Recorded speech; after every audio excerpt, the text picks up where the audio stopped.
Bonsoir et bienvenue dans l'émission Agir ensemble. Cette semaine, il sera question de désintoxication.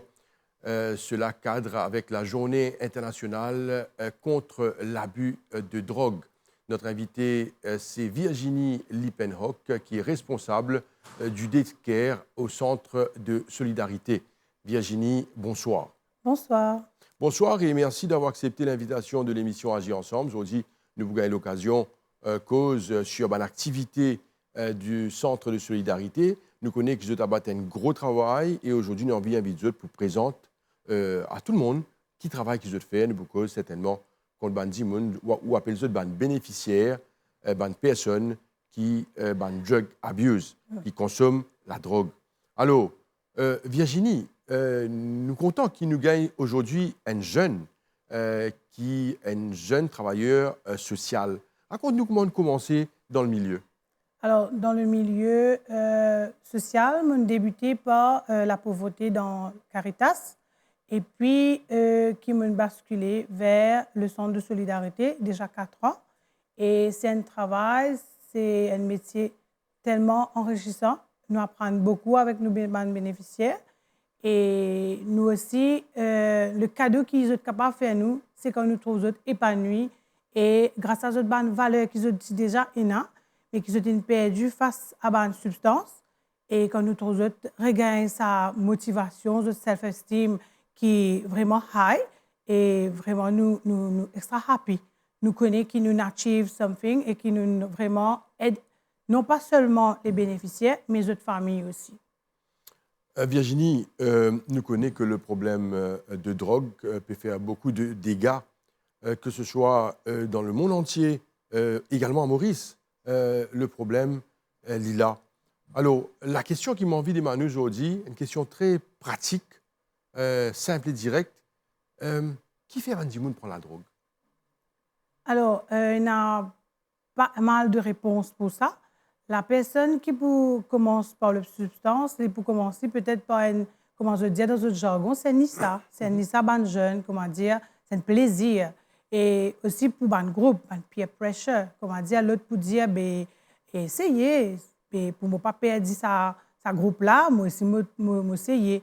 Et il y a beaucoup de déceptions de vie, problèmes travail, logement et financière, beaucoup de choses qui ont un background, qui parfois nous pas oser à cause avec un dimoun et là nous refusons dans quelque chose. Et c'est ça qui, bien souvent, nous réalisons que les garçons, je peux souffrir de ça. Bonne personne qui atterrit au centre, oui. Quand vous êtes pour la première fois, moi aussi qui je te raconte des histoires.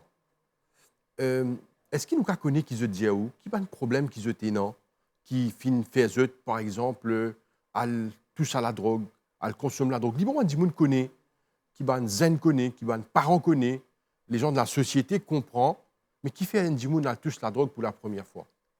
Alors, comment on fait dire la première fois, peut-être c'est pour un groupe, pour sentir bien avec les jeunes, parce qu'il y a beaucoup de peer pressure de nos jours, dans l'école, dans un groupe et dans une activité sociale qui est même. Il y a beaucoup d'activités comme ça qui... Virginie, moi et tout, oui. Écoute-moi.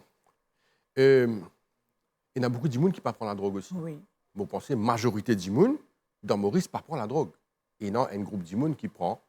Il y a un chiffre d'ailleurs qui est mentionné, c'est pas 25 000 gens qui consomment la drogue et ainsi de suite. Il y en a beaucoup qui ne prennent pas. Ça va des gens qui ne prennent pas la drogue là aussi, subir une pression. Si tu fais partie de un groupe dans la société, mais qui fait ce que tu ne prends pas. J'ai envie de comprendre. Qui fait des gens tombe là-dedans? Oui, il y a un camarade capable propose vous prendre la drogue.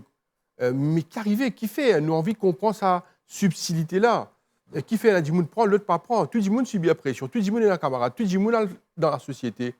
Tout le monde vulnérable. Mais qui fait? Ça m'a dit là, je t'y prends lit. Et nous avons envie de comprendre après aussi qu'ils ont une situation après qu'ils ont consommé une substance illicite pendant quelques années. Vous êtes atterrir dans le centre après, nous pourrons ici comprendre ça tout à l'heure. Mais qui pousse ce bandimoun-là consomme la drogue? Ce qui pousse, c'est plus comme si la déception. La déception, les regrets, les culpabilités, et c'est un peu ça. Des gens qui sont, comment dire, marginalisés, comment dire. C'est un peu ça. Beaucoup de gens se passent ça. Qui est des gens qui atterrit dans le centre de solidarité? Est-ce que une personne de tout âge qui atterrit dans le centre? Ou est-ce qu'il y a un âge qui est noté, qui est trouvé, qui est plus prône pour venir dans le centre? Tout ça, des gens de tout âge aujourd'hui exposés aux problèmes, au fléau de la drogue? C'est des personnes de tout âge. Et même les mineurs aussi. Mais sauf que nous, au Centre de solidarité, nous pas pour mettre eux en résidentiel chez nous, mais nous capables de guider eux vers d'autres ONG qui pour aider eux. Mais les tout âge, de nos jours, les tout âge. Quand une personne arrive dans le centre, quel est son état? Comment il était? J'ai envie de comprendre. Ça, drug abuse là, me pensais qu'il y avait une numéro de secours là, au centre. Qui se l'état quand il est arrivé? Alors, quand il est arrivé, la personne est vraiment triste, déjà triste et abattue face à les besoins trouve casse tous les jours, mais cette situation il détériorait complètement. Et là, il trouve la souffrance de ce banc de parents et tout. Et aussi, il arrive quand à un point que les parents pour mettre des hauts. Quand les parents commencent à dire, ben là, pour mettre toi des hauts, soit tu fais ça, soit tu des hauts. Mais ça aussi arrive à un point que là, je dis, ben non, si je parle des hauts, ben préférable me rendre dans le centre. Et là, la phase de venir avec toutes autres motivations pour le changement. Et voilà, c'est pour ça que, comme on va me dire, oh, ben, je venir dans tous les états. Je venir dans tous les états. Est-ce que cette personne qui arrive au centre, est-ce que c'est un patient? Est-ce qu'il y a une personne qui souffre? Est-ce qu'il est malade? Comment cette personne-là arrive dans le centre là? Comment il était? C'est ça l'état médical là qui nous a envie de comprendre. Okay. Est-ce qu'il y comprend tout? Est-ce qu'il y a une dimoun normale? Comment on trouve ça dimoun là-haut? Alors, il y a une dimoun normale, mais avec les maladies. Les maladies veut dire il y en manque, définitivement. Parce que s'il n'a pas envie de changer, il ne peut pas le consommer. Mais quand je ne pas consommer, je ne l'écoute pas pour assiser déjà, pour écouter, pour causer pas 30 minutes avec vous, parce que la tête n'est pas là. La tête n'est pas là, le ventre commence à faire mal. Et il y a beaucoup de symptômes qui nous trouvons à travers notre comportement. Et il y en a qui est agressif aussi. Mais agressif, ce n'est pas pour battre la personne, pour faire de violence dans le centre, non. Mais il y en a qui ne sont pas capables. Tellement ils ont une douleur, ils ont une douleur. Et c'est là qu'ils nous proposent le DICDOX, le service du DICDOX. Je suis content d'arrêter encore une fois, Lola. Peut-être où travaille avec ces personnes tous les jours.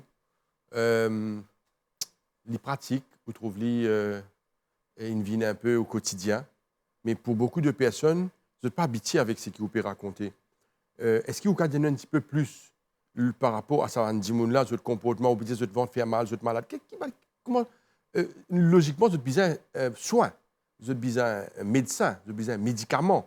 Alors, raconte-nous ça l'aspect-là. Quand vous êtes rentré, est-ce qu'il fait un test médical? Comment ça passait quand vous rentrez dans le centre? Alors, quand je rentre dans le centre, nous ne proposons pas de test.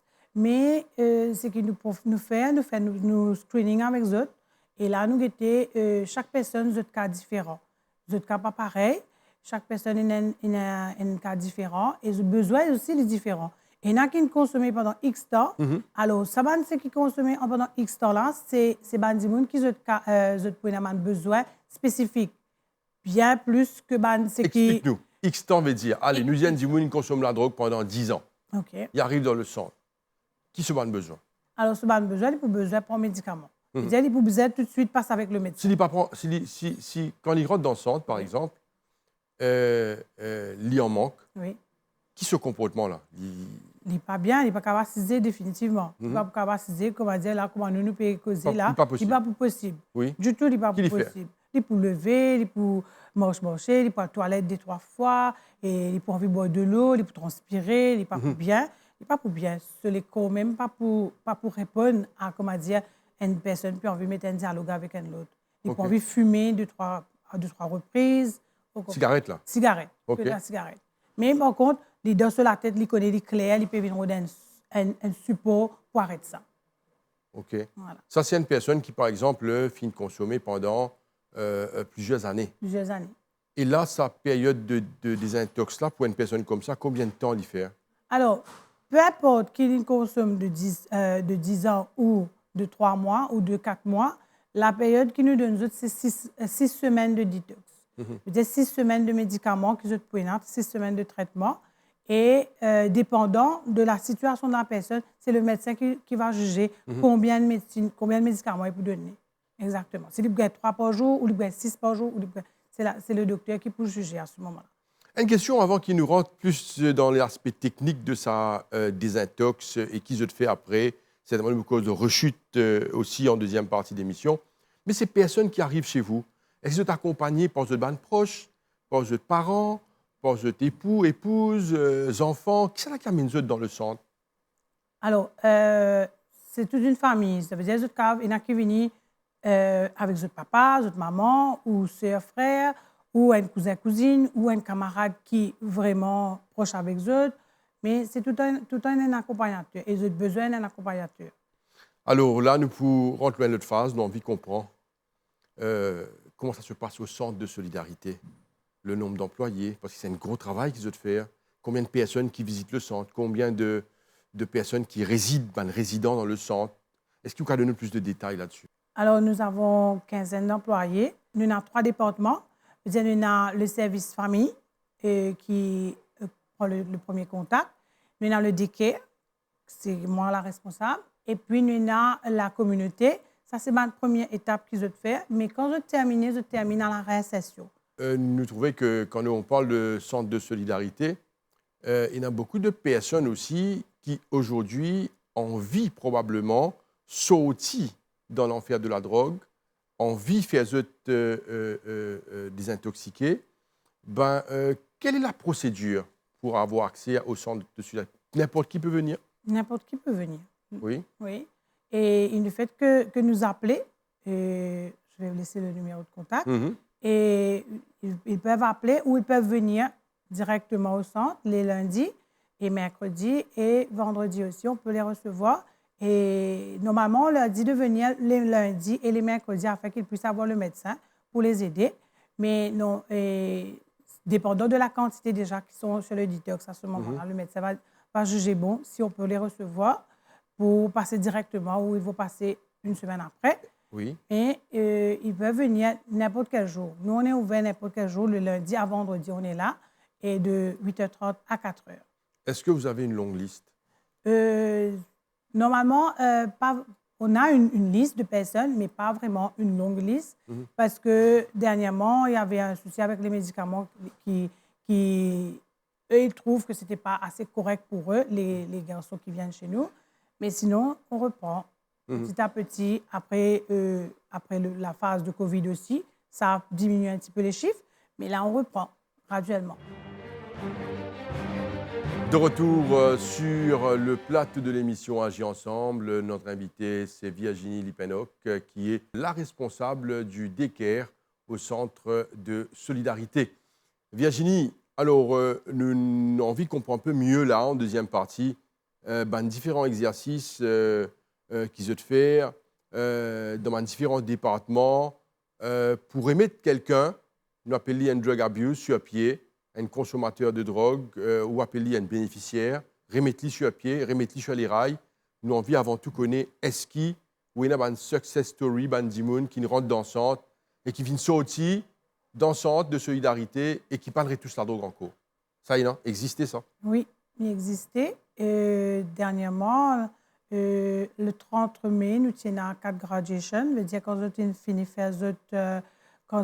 faire votre passage chez nous pendant 1 an à peu près, 1 an et demi. Et là, je prends l'envol. Et là, je te fais volontaire, je venir, mais nous discutons après 4 ans comment ça se passe sans le centre. Et là, je gradué. Et c'est ce qui fait qu'arrive nous le 30 mai dernier. Il y avait 4? 4. D'ailleurs, on félicite ces 4 personnes. Hein. Ce n'est pas évident où vous travaillez avec un consommateur de drogue. Ce n'est pas quelque chose d'évident, ça, de ne pas rechuter. Raconte-nous une histoire là. Alors, la rechute, ils font partie dans la réhabilitation, mais ce n'est pas une fatalité. Nous sommes capables et pour reprendre là, pour redémarrer. Parce que bien souvent, si un démon est rechuté, il y a une cause qui fait une rechuter.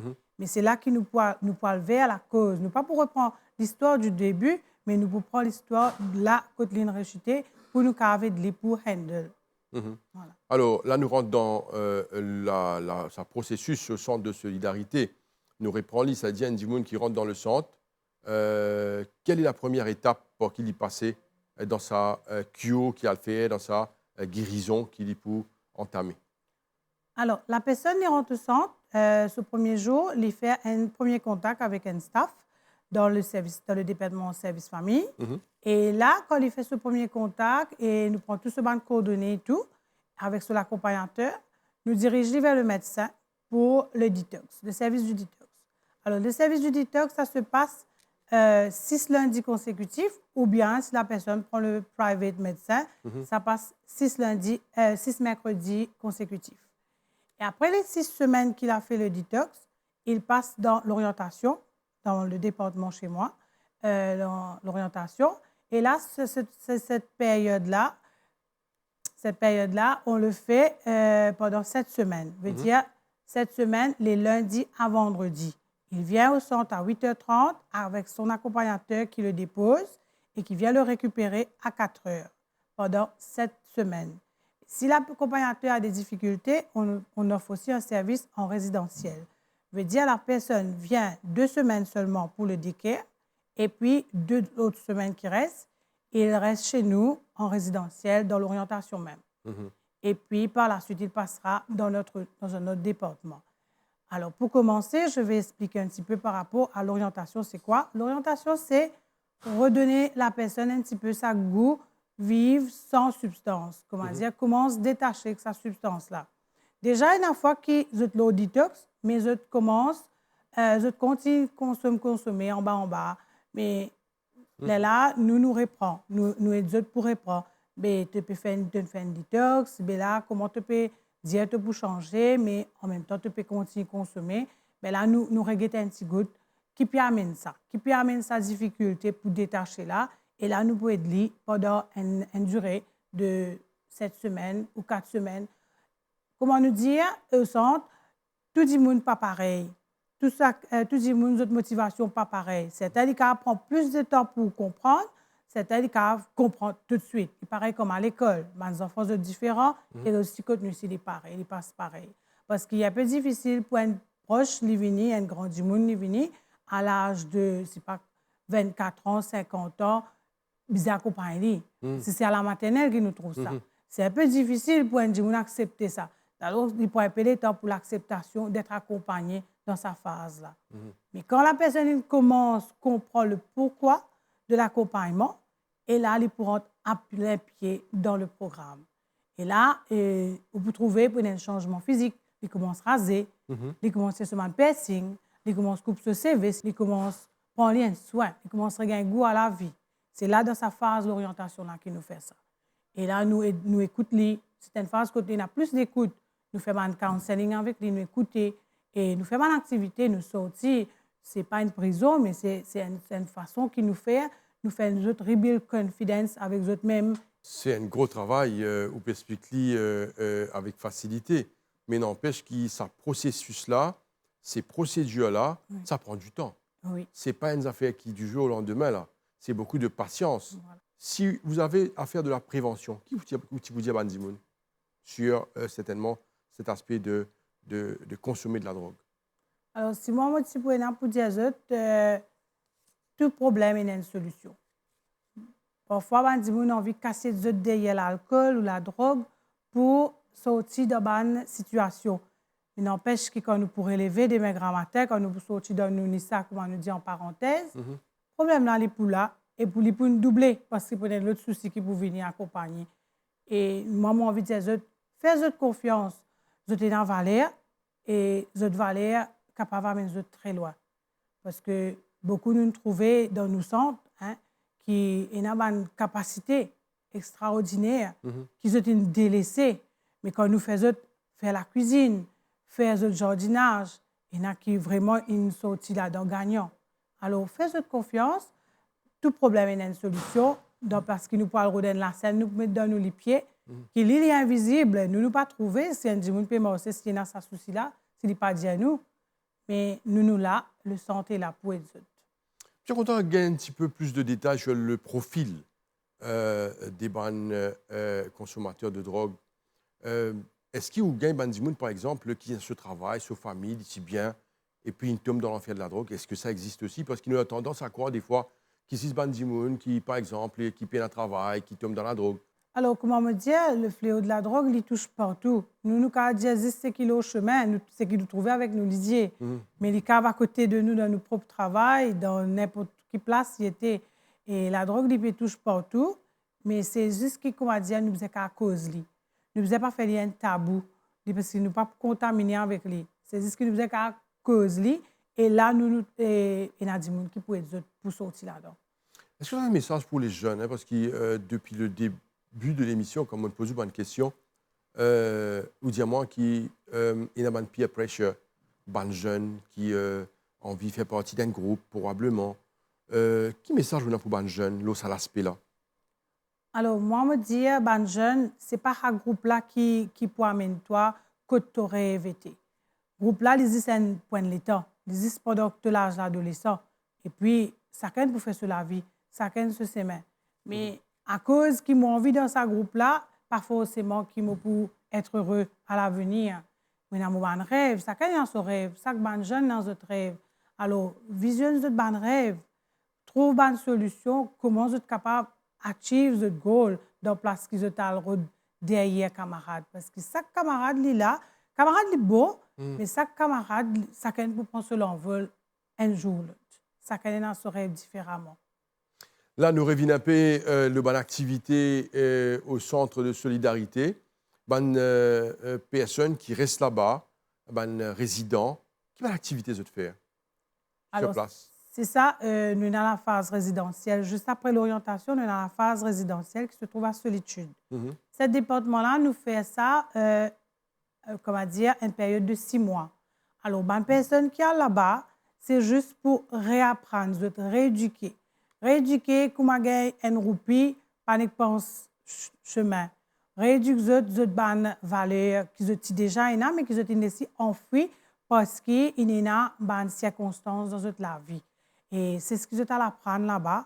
Et je vais revoir un petit peu en profondeur, je vais vivre de bonnes valeurs là-bas. Mais moi, je fais un appel à tout le monde. Ce n'est pas que le centre de solidarité ou Idriss Goumani ou autre centre. C'est le monde, ça touche partout. C'est nous tous, tant que nous avons la terre, nous tous, nous sommes capables de trouver un chemin pour aider la population, le peuple, parce que tout le monde est dans ce vallée. Mon revient de sa réflexion et l'aspect de prévention. Quel est le mot, quelle est la phrase qui a envie de dire à Dimoun qui peut passer dans l'enfer de la drogue, premièrement, et surtout les parents qui peuvent souffrir avec les proches qui sont dans l'enfer de la drogue? Alors, moi, je dis, ne pas décourager et les parents pas décourager. Nous là pour être autres. Et il y a beaucoup de centres qui sont capables d'être autres. Le centre Solidarité est là. Il existait déjà, il pouvait ce 35e anniversaire en octobre. Et nous là, nous faisons nos preuves, nous savons que nous sommes capables d'être autres. Et nous disons à nos enfants qui sont proches avec les autres parents, cause avec les autres parents. Pas peur, parents ils mettent l'eau la terre, maman ils mettent l'eau la terre, mais ils sont capables de nous donner la vie encore, de nous donner la vie. Il y a beaucoup de personnes qui consomment la drogue, mais ils ne sont proches pas au courant. Ils ne sont proches pas connus. Et ils connaissent un peu d'entort. Alors, parmi, il y a beaucoup de jeunes aussi, les parents pas trop attentifs. C'est l'aspect-là que je peux dire. Je comprends beaucoup de parents qui sont en difficulté parce que je travaille. Quand nous étions aujourd'hui, la société est un petit peu dans la souffrance avec ça parce que beaucoup de parents travaillent, puis dans les temps pour les enfants. Et même si les enfants peuvent une cause avec eux, objets, ils dans les temps, ils ne peuvent pas gagner les temps. Mais trouvent les temps, les parents. Écoute les enfants parce que c'est à travers l'écoute qu'ils peuvent découvrir les enfants. Parce que parfois, nous tellement dans nos routines, dans la vie de tous les jours, nous avons une routine, mais nous passons à côté des affaires qui devant nous, nous pas trouver. Et les enfants, si ils trouvent pas à l'aise avec les parents, ils trouvent un membre de notre famille. Bizarre, il y a un membre de notre famille qui est capable d'écouter eux. Parce que les autres cas viennent tenter, et comme a dit un camarade, ils disent, c'est Enzo. Nous ne pas connaître si Enzo est capable de nous X temps. Vous comprenez? C'est pour ça qu'il me dit, trouve une solution, cause avec un dimoun qui vraiment vous a confiance, qui vraiment vous senti à l'aise pour causer, mais trouve ça dimoun là pour capable et vous pour sortir là. Virginie, nous aussi, là, qu'il y a pas mal de personnes qui peuvent envie connaître, côte le centre situé, probablement une adresse ou numéro de téléphone pour contacter le centre. Il y a beaucoup de gens qui demandent une situation compliquée, par contre, qui la peut tout à fait, Virginie. Alors, le centre est situé à l'impasse Larcher, à Rosil, veut dire tout près du Autostore. Autostore, et puis il y a un cacarie qui s'appelle Badalou, il y a un impasse, on est situé juste au fond. Alors, le numéro de téléphone, c'est le 464 99 80 ou le 464 78 15. Virginie Lipenok, responsable du DKR au Centre de solidarité. Nous remercions beaucoup pour votre présence sur le plateau de l'émission Agir ensemble. Nous souhaitons bonne chance dans vos entreprises. C'est un travail énorme et bonne chance à vous et à votre équipe. Merci. Et voilà, nous sommes arrivés à la fin de l'émission Agir ensemble pour cette semaine. Merci de rester fidèles, merci de nous suivre. Bonne soirée à vous. Au revoir.